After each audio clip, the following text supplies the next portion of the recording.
Msafishaji aliipiga jiwe lenye uzito wa tani 100 kwa mguu mmoja. Alizani ni jiwe la kawaida tu, lakini wengine walipofika, walishangaa sana. Hakuna mtu aliyewahi kuliweza kulihamisha jiwe hili kubwa hapo awali. Kisha maadui wa ngome walitoa changamoto. Msafishaji alipoamua kupigana, alikatazwa na Mkocha. Hakuna aliyeamini nguvu zake.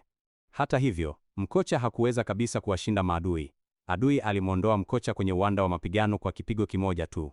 Adui mwenye kiburi alitaka kununua ngome kwa senti 1. Bibi mwenye ngome alikataa kwa hasira, lakini adui aliwashinda wote kwa urahisi, akambakiza msafishaji peke yake.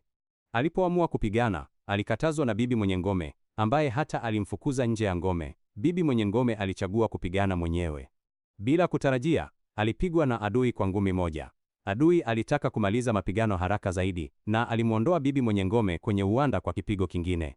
Alipoona kwamba mpinzani bado hakujiuzulu, adui alitumia njama za siri. Wakati huu wa hatari, mwanaume aliuisha shambulio kwa kidole kimoja tu. Kila mtu alishangaa sana. Kisha mwanaume alipigana kwa niaba ya ngome. Mwanaume alikuwa na nguvu nyingi. Alimshinda adui kwa kidole kimoja tu bila kutarajia. Adui aliwaita mabingwa wa mapigano, lakini mwanaume hakuogopa. Alivua bandeji kwenye mguu wake. Ghafla uwanda mzima ukatikisika. Akikabiliwa na mashambulizi ya watu 4, mwanaume alimshinda adui mmoja kwa ngumi moja.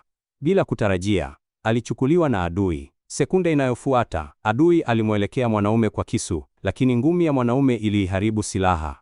Alitumia mikono yote miwili kumwashinda mabingwa wote wa mapigano. Wakati watu wa ngome walikuwa wakisherehekea ushindi, bingwa wa dunia alitaka kumwongoza mwanaume. Bingwa alikuwa na nguvu nyingi. Alimwondoa mwanaume kwenye uwanda kwa ngumi moja tu. Bingwa alipoamua kumshinda kabisa mwanaume, bila kutarajia, mwanaume hakupigwa hata kidogo.